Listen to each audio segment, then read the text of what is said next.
Monique poussa la porte de son appartement ce jeudi soir de novembre avec cette fatigue particulière qui s'installe dans les os après 12 heures passées debout en cuisine. Cette lassitude qui n'est pas seulement physique, mais qui vient aussi de l'âme. Quand on sent que quelque chose ne tourne plus rond dans sa propre vie. Le service avait été difficile au restaurant, une table de 8 personnes arrivée sans réservation, un four qui avait décidé de faire des siennes au pire moment, et cette impression lancinante qui ne la quittait plus depuis des semaines. L'impression que son mariage avec Eric ressemblait de plus en plus à une cohabitation silencieuse entre deux étrangers qui partagent le même toit sans vraiment se voir. Elle retira ses chaussures dans l'entrée, remarqua immédiatement la valise posée près de la porte du salon et comprit avant même d'entendre sa voix que le moment qu'elle redoutait confusément était enfin arrivé. Eric l'attendait dans le canapé, costume froissé après sa journée de commercial, avec cette expression sur le visage qu'elle lui connaissait bien, ce mélange de détermination et de malaise qu'il affichait toujours quand il s'apprêtait à faire quelque chose qu'il savait blessant, mais qu'il avait déjà décidé de faire quand même. Il ne lui laissa même pas le temps de poser son sac ou de demander ce qui se passait. Il se lança directement dans son annonce, comme s'il avait répété son texte, et voulait en finir avant de perdre courage. « Monique, je pars. Je te quitte. C'est fini entre nous. » Elle resta debout près de la porte, sentit quelque chose se glacer en elle, mais ne bougea pas, attendit la suite qu'elle savait inévitable. Il y a quelqu'un d'autre. Mélanie, une collègue du bureau. Elle a 32 ans, elle est vivante. Elle me comprend. Avec toi, c'est devenu insupportable. Ta cuisine tue mon âme, Monique. Vivre ici, c'est comme être en hospice. Tout est routinier, éteint, sans saveur. Je n'en peux plus. Les mots tombèrent dans le silence de l'appartement, comme des pierres dans un puits. Et Monique sentit chacun d'eux se planter quelque part dans sa poitrine. Mais étrangement, au lieu de l'effondrement qu'elle aurait pu imaginer, au lieu des larmes ou des cris, elle sentit monter en elle quelque chose de différent, quelque chose qui ressemblait presque à du soulagement mêlé à une forme de calme étrange, comme si une partie d'elle avait attendu ce moment depuis longtemps déjà. « D'accord », dit-elle simplement, d'une voix neutre qui la surprit elle-même. Eric la regarda, visiblement déstabilisé par cette absence totale de réaction, par ce calme incompréhensible qui ne correspondait en rien au scénario qu'il avait imaginé. Il s'était préparé aux larmes, aux supplications, aux reproches, peut-être même à de la colère, mais certainement pas à ce « d'accord » prononcé avec la même intonation qu'elle aurait utilisée pour confirmer l'heure d'un rendez-vous. « C'est tout ce que tu as à dire ?» demanda-t-il, presque vexé, comme si son indifférence apparente le blessait dans son ego d'homme qui quitte. « Qu'est-ce que tu veux que je dise, Eric ? Tu as manifestement déjà tout décidé. Ta valise est faite, tu as préparé ton discours. Je ne vais pas te supplier de rester si tu ne veux plus être ici. » Il hésita encore quelques secondes, cherchant peut-être dans son regard une faille, une émotion, quelque chose qui ressemblerait à de la douleur ou à du regret. Mais Monique resta immobile, le visage fermé, et finalement il saisit sa valise et se dirigea vers la porte. Au moment de sortir, il se retourna une dernière fois, comme s'il attendait encore qu'elle craque, qu'elle le retienne, mais elle ne dit rien, se contenta de le regarder partir sans un mot de plus. La porte se referma avec un bruit sec qui résonna dans l'appartement soudainement trop grand, trop silencieux.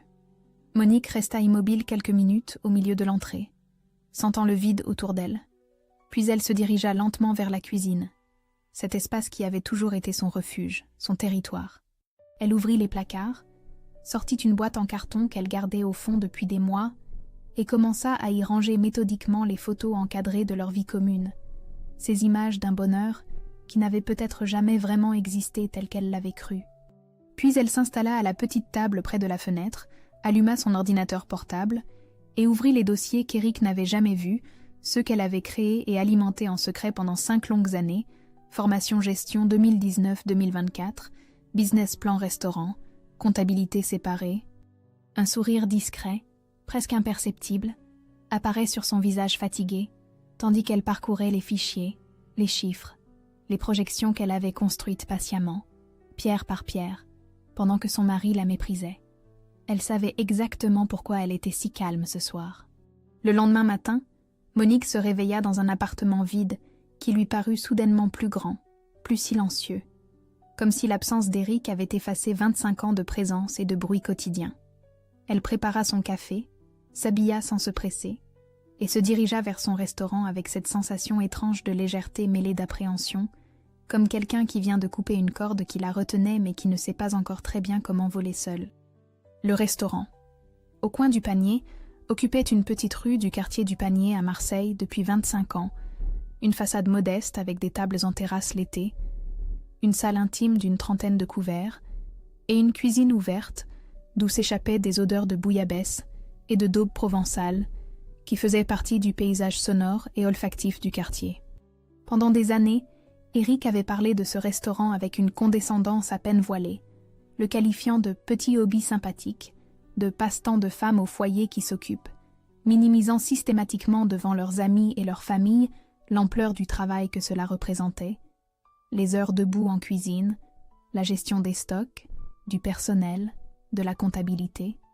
Ce qu'Eric n'avait jamais su, ce qu'il n'avait jamais pris la peine de découvrir, parce qu'il était trop occupé à se sentir supérieur avec son titre de cadre commercial et ses costumes 3 pièces, c'est que depuis 5 ans exactement, Monique avait commencé à préparer méthodiquement son indépendance. Tout avait commencé un soir de décembre 2019, après un dîner de Noël chez sa belle famille, où Eric avait passé la soirée à expliquer à tout le monde que c'était grâce à son salaire que la famille vivait confortablement, que le restaurant de Monique était une occupation agréable, mais pas vraiment rentable, et qu'elle devrait remercier le ciel d'avoir un mari qui subvient aux besoins du foyer. Monique s'était tue ce soir-là comme elle se taisait toujours, avait souri poliment, servi le dessert, rangé la cuisine, mais quelque chose s'était brisé définitivement en elle, une petite voix intérieure qui lui avait murmuré qu'elle ne pouvait plus continuer à vivre ainsi, à laisser cet homme effacer son existence et son travail. Le lendemain, elle s'était inscrite en ligne à une formation de gestion d'entreprise, avait ouvert un compte bancaire professionnel séparé à son nom uniquement, et avait commencé à documenter méticuleusement chaque euro généré par le restaurant, chaque investissement, chaque dépense. Pendant 5 ans, pendant qu'Eric rentrait tard du bureau et s'installait devant la télévision sans lui adresser plus de 3 phrases par soirée, Monique étudiait la comptabilité avancée, le marketing digital, la gestion des ressources humaines. Elle suivait des webinaires tard le soir dans la cuisine du restaurant, officiellement pour faire les comptes, et Eric n'avait jamais posé une seule question, trop convaincu que le travail de sa femme était insignifiant pour mériter son attention. Elle avait modernisé le système de réservation, créé un site internet élégant, développé un service de plats gastronomiques à emporter qui générait maintenant près de 30% du chiffre d'affaires. Samir Belkacem, son expert comptable depuis 8 ans, était devenu bien plus qu'un simple prestataire au fil du temps. Il était devenu un allié discret, presque un ami, l'une des rares personnes qui connaissait la véritable situation financière de Monique et qui l'avait aidé à structurer légalement son indépendance. Ce matin-là, elle lui envoya un message simple. Il est parti, on peut avancer. Et 20 minutes plus tard, il l'appelait pour prendre rendez-vous. Ils se retrouvèrent l'après-midi même dans un café près du Vieux-Port, et Samir étala devant elle les documents qu'il avait préparés depuis des mois, attendant ce moment qu'il savait inévitable. Les chiffres sont formels, Monique. Votre restaurant génère 42% des revenus nets du couple depuis 3 ans. Vous n'avez besoin de personne pour vivre. Vous êtes même en position de force pour le divorce. Monique regarda les tableaux, les courbes de croissance, les projections, et sentit quelque chose se détendre en elle, une tension qu'elle portait depuis si longtemps qu'elle avait oublié son poids. Pendant ce temps, à 21 minutes de là, dans un appartement moderne du 8e arrondissement, tout en chrome et en surfaces blanches immaculées, Eric découvrait sa nouvelle vie avec Mélanie et commençait déjà à mesurer l'ampleur de ce qu'il avait perdu sans même s'en rendre compte.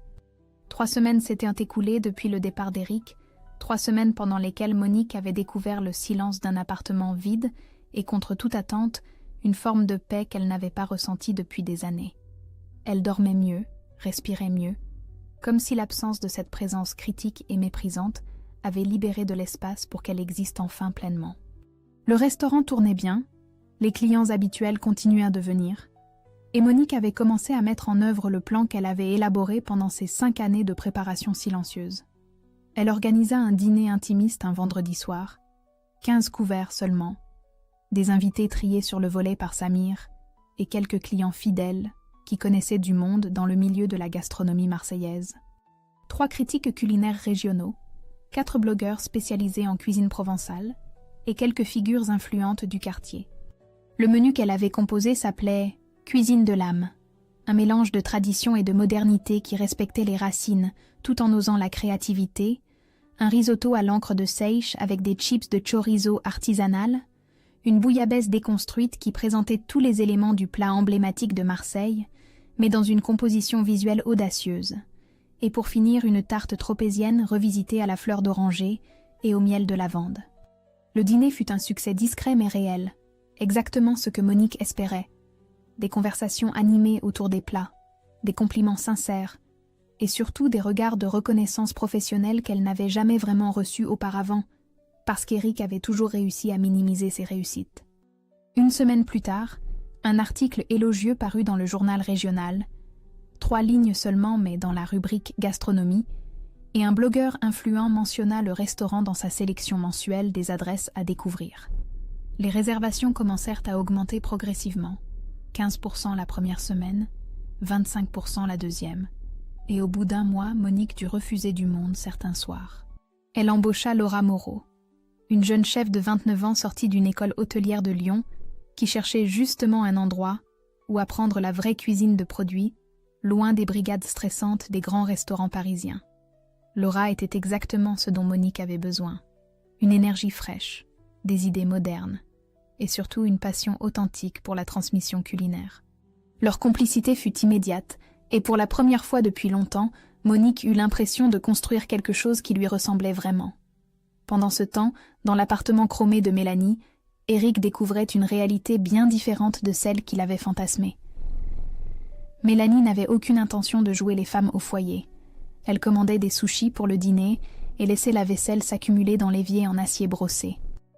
Elle passait ses soirées sur Instagram, obsédée par les likes et les commentaires, parlait sans arrêt de clubs branchés où il fallait être vu, de restaurants à la mode qui coûtaient une fortune, et commençait à faire des remarques de plus en plus fréquentes sur le ventre d'Éric qui s'arrondissait, sur ses cheveux qui grisonnaient trop vite. « Tu devrais vraiment faire du sport, Éric, tu te laisses aller », lui dit-elle un soir, en le regardant avec une moue désapprobatrice. « À 56 ans, si tu ne fais pas attention, tu vas finir par ressembler à un vieux. » Un collègue du bureau lui montra un post Instagram où le restaurant de Monique apparaissait avec des commentaires enthousiastes, une photo du risotto à l'encre de seiche parfaitement dressée, et Éric resta figé devant l'écran, incapable de comprendre comment cette femme qu'il avait méprisée pendant des années était en train de réussir quelque chose qui ressemblait de plus en plus à une véritable reconnaissance professionnelle. « Depuis quand elle fait ça ?» murmura-t-il. Et son collègue le regarda avec un sourire en coin qui disait clairement qu'il ne comprenait rien à rien. Un dimanche après-midi de décembre, Chloé arriva de Paris par le TGV de 11h, sa valise à roulettes cognant sur les pavés inégaux du panier, jusqu'à l'appartement de sa mère. Monique l'attendait avec un tagine d'agneau aux abricots qui mijotait doucement, cette recette que sa fille adorait depuis l'enfance et qu'elle ne trouvait jamais aussi bonne ailleurs. Elles s'installèrent dans la cuisine, cet espace qui avait toujours été le cœur battant de leur relation, là où les vraies conversations avaient lieu loin du regard désapprobateur d'Éric. Chloé tourna sa cuillère dans son assiette pendant un long moment, avant de lever les yeux vers sa mère, et Monique vit dans ce regard quelque chose qu'elle n'avait jamais remarqué auparavant. Une colère ancienne, mêlée à une tristesse profonde. « Maman, il faut que je te dise quelque chose. Depuis qu'il est parti, je n'arrête pas de repenser à toutes ces années, et je réalise à quel point j'ai été lâche de ne jamais rien dire. » Monique posa sa fourchette, sentit son cœur se serrer, attendit la suite. « Papa t'a détruite à petit feu pendant des années, et je l'ai laissé faire. Tu te souviens du réveillon de Noël il y a 3 ans, chez mamie? Quand tu avais apporté ta bouillabaisse et que tout le monde te félicitait? Papa a attendu que tu sois parti chercher le dessert pour dire à toute la table que ta cuisine était sympathique pour un restaurant de quartier, mais que ça restait amateur, que tu jouais à la chef comme d'autres jouent au tennis le dimanche. » Les mots tombèrent comme des gifles, et Monique sentit quelque chose se déchirer dans sa poitrine. Le souvenir de ce réveillon qu'elle avait gardé comme un bon moment, souillé rétrospectivement par cette révélation. « Et ce n'était pas la seule fois, maman. Combien de fois je l'ai entendu dire à ses collègues que tu t'occupais avec ton petit commerce, pendant que lui faisait vivre la famille. Combien de fois il a minimisé ton travail, tes réussites, tout ce que tu construisais. Il te présentait comme sa femme qui avait un hobby de cuisine, jamais comme une vraie professionnelle, jamais avec du respect. Chloé avait les larmes aux yeux maintenant, et sa voix tremblait de cette rage contenue depuis trop longtemps. Et le pire, maman, c'est que tu as tellement intégré son mépris que tu t'excusais d'exister dans ta propre maison. Combien de fois je t'ai entendu dire « Désolé, je rentre tard du restaurant, j'espère que tu as trouvé quelque chose à manger », alors que tu venais de passer 12 heures debout en cuisine. Combien de fois tu as minimisé tes propres accomplissements parce qu'il t'avait convaincu que ce que tu faisais n'avait pas de valeur? Monique sentit les larmes couler sur ses joues, des larmes qu'elle avait retenues pendant des semaines, des années peut-être. Toute cette douleur accumulée d'une vie, passée à se faire toute petite pour ne pas déranger l'ego fragile d'un homme qui avait besoin de l'écraser pour se sentir important. Chloé se leva, vint s'asseoir à côté d'elle, la prit dans ses bras comme on console un enfant. « Tu sais combien de fois je t'ai vu t'excuser d'exister dans ta propre maison? Tu méritais tellement mieux que ça, maman. Et maintenant, je veux que tu me promettes quelque chose. Continue ce que tu fais. Construis ton empire de cuisine provençale. Deviens la chef que tu as toujours été mais qu'il t'empêchait de devenir. Montre-lui qui tu es vraiment. » Elles restèrent longtemps enlacées dans cette cuisine qui sentait la cannelle et les épices, et pour la première fois depuis le départ d'Éric, Monique pleura vraiment. Des sanglots profonds qui venaient de ce endroit où elle avait enfoui des décennies de blessures. Mais c'étaient des larmes libératrices, cathartiques, le genre de pleurs qui nettoient de l'âme. Le lendemain, une journaliste du magazine Saveurs de Provence la contacta pour un portrait dans leur rubrique « Chef à découvrir ». Et Monique accepta sans hésiter, avec cette détermination nouvelle que la conversation avec Chloé avait cristallisée. Pendant ce temps, Éric assistait à un after-work d'entreprise et regardait Mélanie rire aux éclats en touchant le bras de Julien Marchand, le nouveau directeur commercial de 35 ans, bronzé, sportif, ambitieux, et il comprit avec une clarté douloureuse qu'il n'avait jamais été spécial pour elle. Juste une étape, un homme disponible au bon moment. L'article parut mi-janvier dans Saveurs de Provence. 3 pages illustrées de photos élégantes du restaurant, de ses plats soigneusement dressés, et d'un portrait de Monique en cuisine, cheveux attachés, regard concentré, mains expertes manipulant une pièce de poisson avec la précision d'une chirurgienne. Le titre disait simplement « Monique, renaissance d'une chef marseillaise à 54 ans ». Et l'article racontait son parcours, sa passion pour la cuisine provençale authentique, son évolution récente vers une approche plus moderne tout en respectant les traditions. Pas un mot sur Éric, pas une mention de sa vie personnelle, juste le portrait d'une femme qui avait construit quelque chose de solide et de beau avec ses propres mains. L'impact fut immédiat et dépassait tout ce que Monique avait imaginé. Des demandes affluèrent pour des cours de cuisine le dimanche matin, des sollicitations pour du catering événementiel, des mariages, des anniversaires, et même un petit éditeur niçois qui la contacta pour discuter d'un éventuel livre de recettes mêlant gastronomie et récits personnels. Samir lui proposa un rendez-vous urgent, et quand elle arriva à son cabinet, il lui présenta 2 investisseurs sérieux, des gens du milieu de la restauration aixoise qui cherchaient justement un partenariat pour ouvrir une adresse dans le centre historique d'Aix-en-Provence. Monique écouta la proposition, regarda les chiffres, les projections, le business plan que Samir avait déjà ébauché, et sentit un vertige la saisir, cette sensation de trop vite, trop grand pour elle. Elle accepta malgré tout, plus par élan que par conviction profonde, portée par la dynamique du moment, mais dès qu'elle rentra chez elle ce soir-là, l'angoisse s'installa comme une présence physique dans sa poitrine. Le dîner de présentation avec les investisseurs eut lieu dans un restaurant élégant d'Aix-en-Provence, et c'est là qu'elle rencontra Thomas Bernier, 52 ans, propriétaire de 3 caves à vin artisanales dans la région, veuf depuis 4 ans. Il avait les cheveux grisonnants coupés courts, des mains abîmées par le travail manuel, un sourire calme qui mettait immédiatement à l'aise, et cette façon de parler de sa femme décédée, sans apitoiement ni amertume, juste une acceptation douce de la perte. Monique lui parla de sa séparation récente avec la même sobriété, et leur conversation coula naturellement entre les plats, cette facilité rare de 2 personnes qui se reconnaissent, sans avoir besoin de se forcer. Mais cette nuit-là, seule dans son appartement, Monique s'effondra. Il était 3 heures du matin quand la crise de panique la saisit. Une angoisse brutale qui lui coupa le souffle, les mains tremblantes, le cœur battant à tout rompre. Les mots d'Éric revinrent la hanter avec une violence qu'elle n'avait pas anticipée. Toutes ces phrases qu'il avait plantées en elle pendant des années comme des graines toxiques.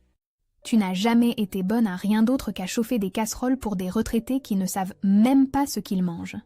Tu crois que tu vas devenir quoi? Une grande chef? À ton âge? Tu rêves, ma pauvre. » Et si Éric avait raison?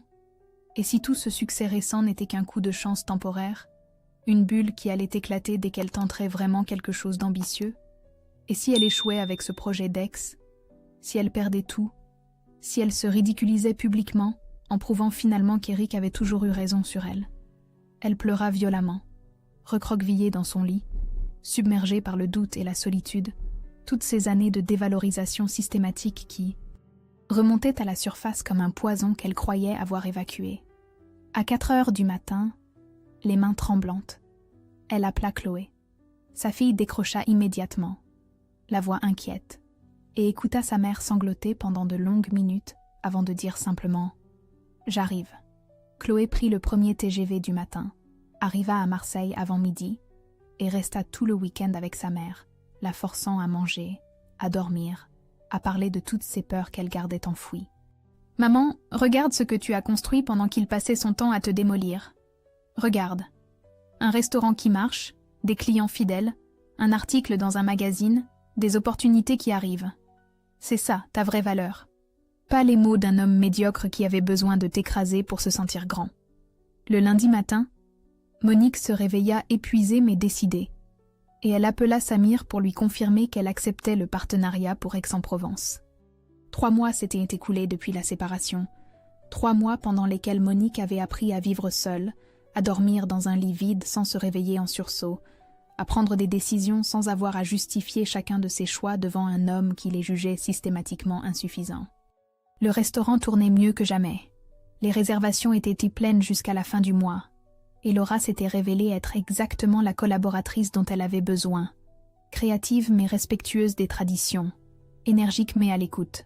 Ce mardi soir de février, alors que le service se terminait tranquillement, avec les derniers clients qui savouraient leur dessert, Éric apparut dans l'encadrement de la porte du restaurant.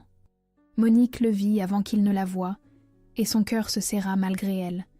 Il avait maigri, le teint gris, les traits tirés, le costume froissé, comme s'il l'avait porté plusieurs jours d'affilée. Laura voulut immédiatement lui barrer le passage, mais Monique fit un geste de la main, accepta de le recevoir avec ce calme qui était devenu sa nouvelle armure. Ils s'installèrent à la table du fond, celle où ils fêtaient autrefois leurs anniversaires de mariage, dans une autre vie qui semblait maintenant appartenir à quelqu'un d'autre. Éric tortilla nerveusement sa serviette entre ses mains avant de commencer à parler, et Monique reconnut immédiatement le ton, cette façon qu'il avait toujours eue de minimiser ses torts en les noyant dans des excuses vagues. « Monique, écoute, je sais que j'ai fait des erreurs. J'étais stressée au travail, la crise de la cinquantaine, tu sais ce que c'est. Mélanie, c'était juste une folie passagère. Elle m'a tourné la tête, mais maintenant je réalise que c'était une erreur monumentale. Toi et moi, on a construit quelque chose pendant 25 ans, on ne peut pas jeter tout ça aux ordures comme ça. » Monique l'écouta sans l'interrompre, le visage neutre, et ce silence sembla le déstabiliser plus que n'importe quelle colère. Il continua, la voix de plus en plus suppliante. « Je pensais que tu me supplierais de revenir, que tu serais effondrée. Mais toi, tu continues comme si je n'avais jamais existé. Tu réalises à quel point c'est blessant ?» Monique sentit quelque chose de dur se cristalliser en elle, une lucidité froide qui chassait les dernières traces de pitié ou de nostalgie. « Blessant pour qui, Éric ? Pour toi qui m'as dit que ma cuisine tuait ton âme. Pour toi qui m'as comparé à un hospice. » Elle se leva calmement, disparut dans la cuisine, et revint quelques minutes plus tard avec une assiette qu'elle posa devant lui. Une bouillabaisse parfaite, fumante, exactement comme il l'aimait autrefois. Le safran et les épices libérant leur parfum dans l'air tiède du restaurant.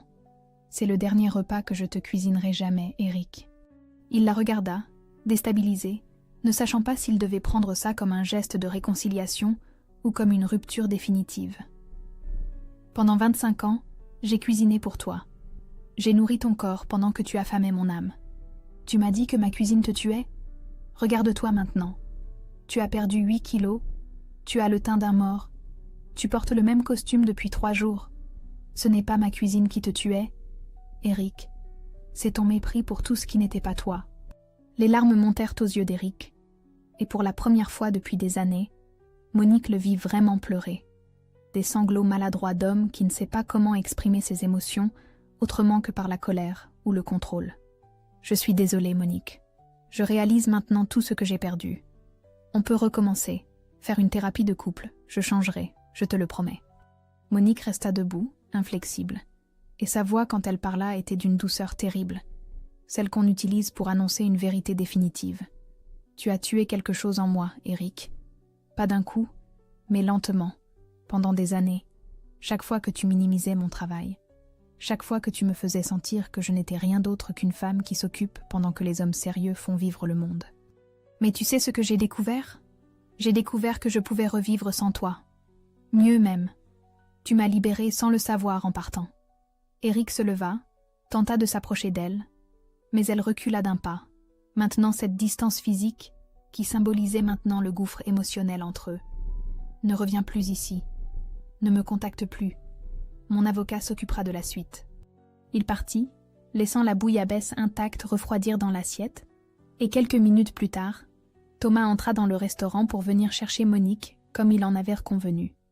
Il avait assisté de loin aux dernières minutes de la scène, vit le tremblement dans les mains de Monique malgré sa force apparente, et dans la voiture, il lui prit simplement la main sans poser aucune question, respectant cette douleur qui ne demandait pas de mots, mais juste une présence. 2 semaines s'écoulèrent après la confrontation au restaurant.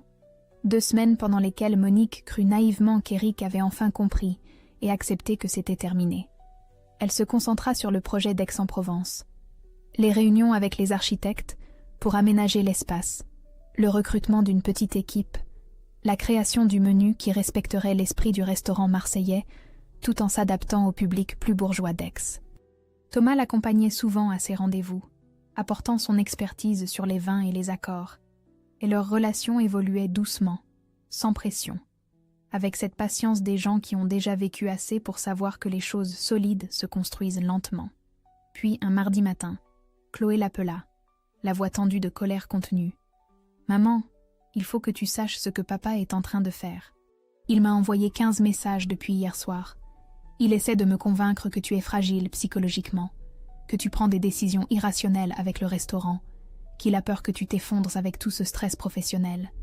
Il me demande de venir te voir pour te raisonner, pour te convaincre de ralentir. » Monique sentit une nausée monter, cette manipulation déguisée en sollicitude qui était exactement la spécialité d'Eric, cette façon de salir en ayant l'air de s'inquiéter. « Il y a pire, maman. J'ai appelé Sylvie ce matin. Sylvie Arnaud, une cliente fidèle depuis 15 ans, propriétaire d'une agence immobilière importante à Marseille, quelqu'un qui recommandait souvent le restaurant à ses clients étrangers. » Chloé hésita avant de continuer. « Papa l'a contacté il y a 3 jours. Il lui a dit qu'il était très inquiet pour toi, que depuis votre séparation tu n'étais plus toi-même, que tu prenais des risques financiers inconsidérés, que le restaurant risquait de fermer dans les mois qui viennent parce que tu ne tenais plus le coup psychologiquement.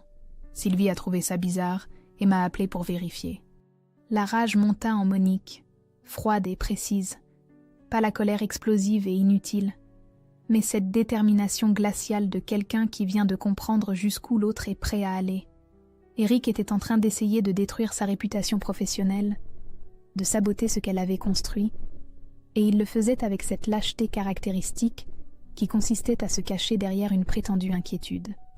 Elle raccrocha avec Chloé et appela immédiatement Maître Catherine Fontaine, l'avocate spécialisée en divorce que Samir lui avait recommandée. Le rendez-vous fut pris pour le lendemain matin, et quand Monique exposa la situation, l'avocate sourit d'un sourire qui n'avait rien de chaleureux. « Madame, vous avez un dossier en béton. 5 ans de revenus séparés parfaitement documentés, contribution financière au couple largement prouvée, et maintenant tentative de nuisance professionnelle. Il va payer, croyez-moi. » Monique apprit qu'elle avait droit à une part substantielle des économies communes, une portion de la retraite d'Eric et qu'elle pouvait même demander des dommages et intérêts pour le préjudice professionnel causé par ses insinuations. Elle engagea la procédure de divorce le jour même, avec une détermination qui ne laissait aucune place à la pitié ou au regret. Pendant ce temps, l'ouverture de la deuxième adresse approchait dangereusement, et le stress devenait parfois écrasant. Les travaux prenaient du retard, un fournisseur avait fait faux bond, il fallait recruter une serveuse supplémentaire, gérer les 2 établissements simultanément, et certains soirs, Monique rentrait chez elle épuisée, au point de ne même plus avoir la force de manger. Un vendredi soir particulièrement difficile, après une journée où tout avait semblé aller de travers, elle s'effondra dans les bras de Thomas qui était venu la chercher au restaurant. Les larmes coulèrent sans qu'elle puisse les retenir. Toute cette fatigue accumulée, ce doute qui revenait toujours la hanter aux moments les plus vulnérables. Et si j'échoue? Et si Eric avait raison sur moi? Si je ne suis vraiment bonne qu'à faire des omelettes dans un petit restaurant de quartier? Thomas la serra contre lui, attendit que les sanglots se calment, puis parla avec cette voix calme qui avait le don de ramener les choses à leur juste proportion. Regarde ce que tu as déjà construit pendant qu'il passait son temps à te détruire. Une femme qui ne vaut rien ne fait pas ça, Monique. Tu n'échoueras pas. Et même si tu échouais, ce qui n'arrivera pas, tu aurais au moins essayé de vivre ta vie. Lui, il n'essaie même plus. Fin janvier, 6 mois après la séparation, la soirée d'inauguration de la deuxième adresse arriva enfin. L'âme, Aix-en-Provence, occupait une petite rue pavée du centre historique. Un espace élégant avec des pierres apparentes, une cuisine ouverte où les clients pouvaient voir Laura et Monique travailler côte à côte, et une décoration qui mêlait modernité et chaleur provençale. Le restaurant était bondé ce soir-là. Une centaine de personnes qui se pressaient dans l'espace. Journalistes culinaires, influenceurs gastronomiques, clients fidèles venus spécialement de Marseille, Chloé qui rayonnait de fierté, Samir et sa femme, Thomas bien sûr, et même l'éditeur niçois qui préparait le livre de recettes. Monique portait une robe simple mais élégante, couleur bleu nuit, qui mettait en valeur sa silhouette amincie par les mois de travail intense. Les cheveux relevés en un chignon sobre, et sur son visage cette expression de confiance tranquille qu'elle n'avait jamais eue du temps d'Éric, comme si elle avait enfin trouvé sa juste place dans le monde. À 22h, alors que l'ambiance battait son plein, elle monta sur une petite estrade improvisée, et le silence se fit progressivement. Il y a 6 mois, quelqu'un m'a dit que ma cuisine tuait son âme. J'ai compris ce soir-là que je passais ma vie à nourrir quelqu'un qui me vidait de la mienne. Aujourd'hui, je cuisine pour des gens qui savent savourer, pour des gens qui comprennent qu'un plat préparé avec passion n'est jamais juste de la nourriture. C'est de l'amour, du temps, de l'attention. Merci d'être là ce soir. Merci de croire en cette cuisine de l'âme. L'ovation fut longue et sincère, des applaudissements qui venèrent du cœur, et Monique sentit quelque chose se détendre définitivement en elle, comme si elle venait enfin de s'autoriser à être pleinement elle-même, sans s'excuser d'exister. Vers 23h, alors qu'elle discutait avec les investisseurs près du bar, un mouvement près de l'entrée attira son attention. Eric venait d'apparaître, sobre pour une fois, habillé d'un costume sombre légèrement démodé, les cheveux peignés avec soin, tentant visiblement de paraître digne malgré la défaite évidente qui marquait ses traits. Les conversations se figèrent progressivement autour de lui, et un silence embarrassé s'installa, tandis qu'il s'avançait vers Monique, avec un sourire forcé. « Monique, je voulais te féliciter pour cette belle réussite. C'est vraiment impressionnant, tout ce que tu as accompli. Je suis fière de toi. » Il y avait dans sa voix cette supplication à peine voilée, cette dernière tentative désespérée de se raccrocher à elle publiquement, de jouer la carte de l'ex-mari magnanime qui reconnaît le succès de sa femme malgré leur séparation. Monique posa son verre, se détacha du groupe avec qui elle conversait et s'approcha d'Éric avec cette élégance glaciale qu'elle avait perfectionnée au fil des mois. Tout le restaurant les observait maintenant, et elle parla d'une voix calme mais parfaitement audible, chaque mot pesé et placé avec la précision d'un chirurgien. « Éric, tu n'as pas été invité à cette soirée.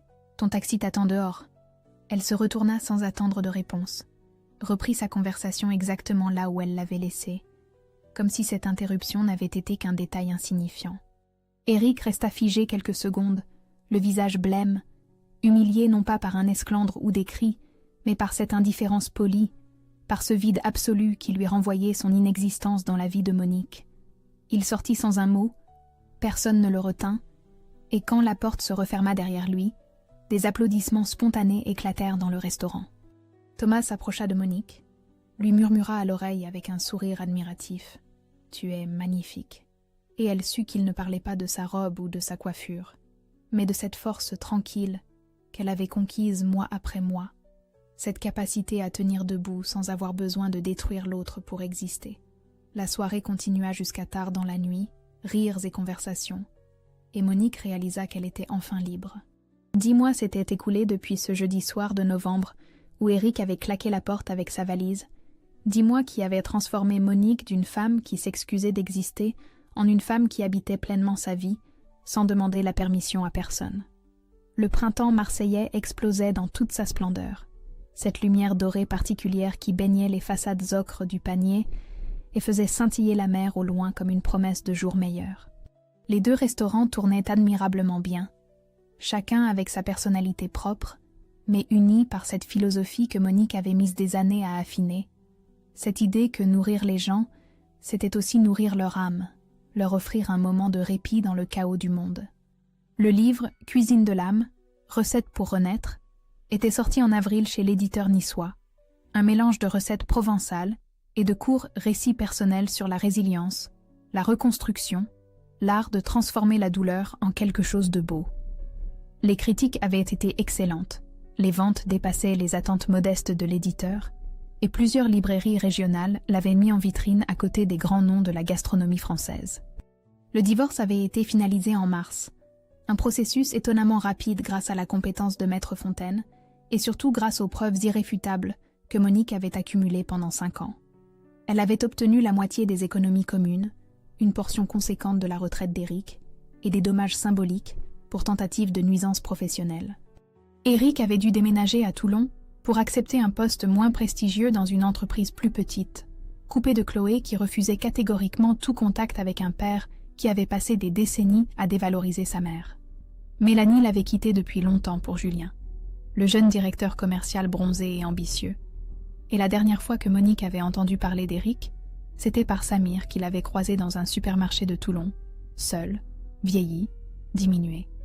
Monique ne pensait plus à lui, ou si rarement que cela ne comptait plus vraiment, comme on pense parfois à une vieille blessure qui a fini par cicatriser et ne fait plus mal même quand on appuie dessus. Ce dimanche matin de mai, elle cuisinait chez elle pour un déjeuner entre proches. Thomas, Chloé et son nouveau compagnon Marc qu'elle avait rencontré à Paris, Laura et son fiancé, Samir et sa femme Leïla. L'appartement sentait le tagine d'agneau qui mijotait doucement, le pain frais qui refroidissait sur le comptoir, et cette odeur de fleurs d'oranger qui flottait toujours dans sa cuisine comme une signature olfactive. La table était dressée simplement mais avec soin, des serviettes en lin couleur lavande, de la vaisselle dépareillée chinée au fil des ans dans les brocantes, et au centre, un bouquet de pivoine rose que Thomas avait apporté le matin même.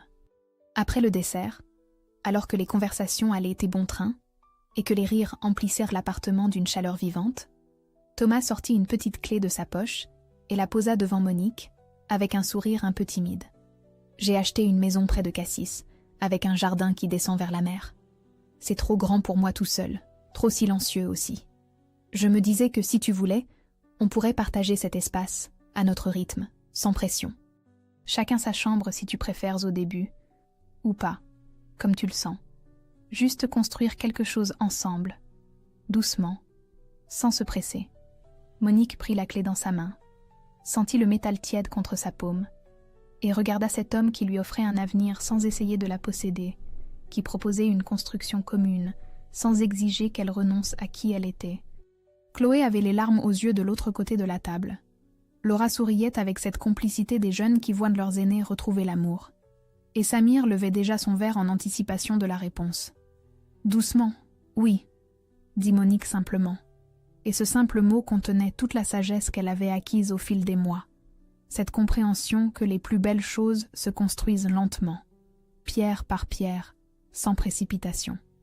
En fin d'après-midi, alors que les invités étaient nada partis et que Thomas rangeait la cuisine avec elle dans ce silence confortable des gens qui n'ont pas besoin de remplir chaque instant de parole, Monique s'arrêta un instant près de la fenêtre et regarda la lumière dorée du soir qui baignait Marseille. Elle pensa à tout le chemin parcouru, à cette femme qu'elle avait été 6 mois plus tôt et à celle qu'elle était devenue, et elle réalisa avec une clarté parfaite que le départ d'Éric n'avait pas été une fin mais un commencement. Éric pensait que ma cuisine tuait son âme. En réalité, c'est lui qui étouffait la mienne, petit feu par petit feu, pendant 25 ans. Aujourd'hui, je cuisine pour ceux qui savent savourer, pour ceux qui comprennent que nourrir, c'est aimer. Et je vis, enfin, pleinement. J'ai 54 ans. Ma vie ne fait que commencer.